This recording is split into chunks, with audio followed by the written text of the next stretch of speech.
$600 increase in the monthly benefit for all Social Security, veterans, and Supplemental Security Income (SSI) beneficiaries through the end of 2022. This will put about $4,000 in the pockets of seniors and people with disabilities who have earned this benefit by contributing to Social Security with every paycheck, they wrote. A simple benefit increase like this will improve the lives of millions of Americans and help our economy stabilize and recover. What Biden's latest moves could signal for Social Security reform efforts? People who earn more than $400,000 would be subject to the 3.8% Medicare tax, if President Joe Biden's new tax proposal goes through. But another change, one left over from Biden's campaign, that would apply Social Security payroll taxes to people in higher income thresholds, did not make the cut.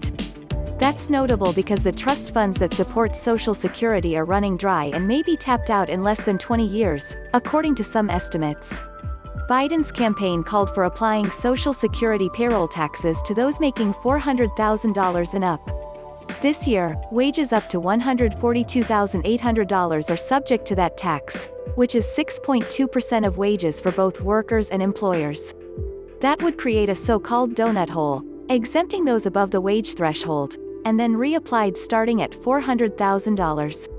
However, over time, that gap would close as the wage base is increased each year. Biden called for the increased levies to help pay for proposed benefit increases, including raising the minimum Social Security benefit to at least 125% of the federal poverty level.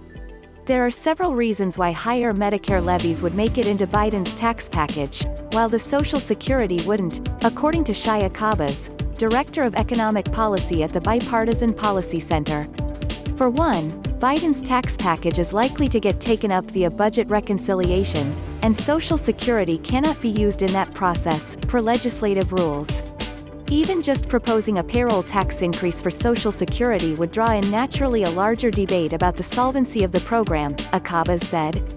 The Medicare changes don't have the same gravity, he said. How much the solvency of Social Security has been impacted by the COVID-19 pandemic is open to debate. The agency's annual trustees report is expected to be released soon. Last April, the trustees' analysis pointed to the program's funds running out in 2035, at which point 79% of promised benefits would be payable. However, Nancy Altman, president of Social Security Works, an advocacy group for expanding the program, said she does not expect the difference in the upcoming trustees' report to be that big. It could advance the date by when the funds are expected to run dry to 2034 from 2035, for example. It's not going to show that much of a difference, Altman said. That may not necessarily stop Democratic leaders in Washington from coming up with a proposal to fix the program. That could include a reintroduction of the Social Security 2100 Act, a House proposal put forward by Representative John Larson, D-Con, that had 209 co-sponsors in the last Congress. I wouldn't be surprised if sometime this summer there is a Social Security plan, Altman said. In other news, the IRS has 35 million tax returns in backlog. The IRS is facing numerous challenges that have caused setbacks in issuing tax refunds this year. A recent National Taxpayer Advocate report confirmed that some 35 million tax returns are yet to be processed and explained the long delays. The tax agency is tasked with more than usual this time of year.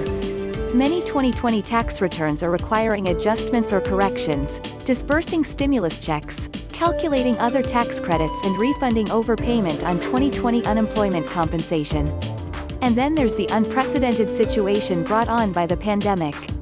The IRS is taking more than the standard 21 days to send refunds. Some taxpayers are waiting months. It's hard to get live assistance by phone, as many callers wait on hold or aren't connected due to high call volumes. So what if you need your tax money to cover debt or household expenses? How can you check the status of your money without calling the IRS? We'll walk you through how to see your personalized refund status online through IRS tracking tools and what to do if you're waiting for a tax refund on unemployment benefits, as well. For more on economic relief aid, here are some ways to know if you qualify for the child tax credit payments that start next week. If you're curious about future stimulus payments or the latest infrastructure deal, we can tell you about that, too. Why is there a tax refund delay this year? Because of the pandemic, the IRS ran at restricted capacity in 2020, which put a strain on its ability to process tax returns and created a massive backlog. The combination of the shutdown, 3 rounds of stimulus payments, challenges with paper-filed returns and the tasks related to implementing new tax laws and credits caused a perfect storm, according to a National Taxpayer Advocate review of the 2021 filing season to Congress. The IRS is open again and currently processing mail, tax returns, payments, refunds and correspondence, but limited resources continue to cause delays. Earlier in the tax season, some refunds were already taking longer than 21 days, including those that required manual processing. The IRS said it's also taking more time for 2020 tax returns that need review, such as determining recovery rebate credit amounts for the first and second stimulus checks, or figuring earned income tax credit and additional child tax credit amounts. Here's a list of reasons your refund might be delayed. Your tax return has errors. It's incomplete. Your refund is suspected of identity theft or fraud. You filed for the earned income tax credit or additional child tax credit. Your return needs further review. Your return includes Form 8379, PDF, Injured Spouse Allocation. This could take up to 14 weeks to process.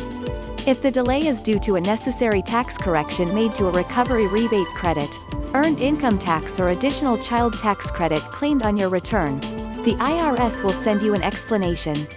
If there's a problem that needs to be fixed, the IRS will first try to proceed without contacting you. However, if it needs any more information, it will write you a letter. How can you track the status of your refund online? To check the status of your income tax refund using the IRS tracker tools, you'll need to give some information: your social security number or individual taxpayer identification number, your filing status, single, married or head of household, and your refund amount in whole dollars, which you can find on your tax return. Also, make sure it's been at least 24 hours, or up to 4 weeks if you mailed your return, before you start tracking your refund. Using the IRS tool Where's My Refund, go to the Get Refund Status page, enter your SSN or ITIN, your filing status and your exact refund amount, then press Submit. If you entered your information correctly, you'll be taken to a page that shows your refund status. If not, you may be asked to verify your personal tax data and try again.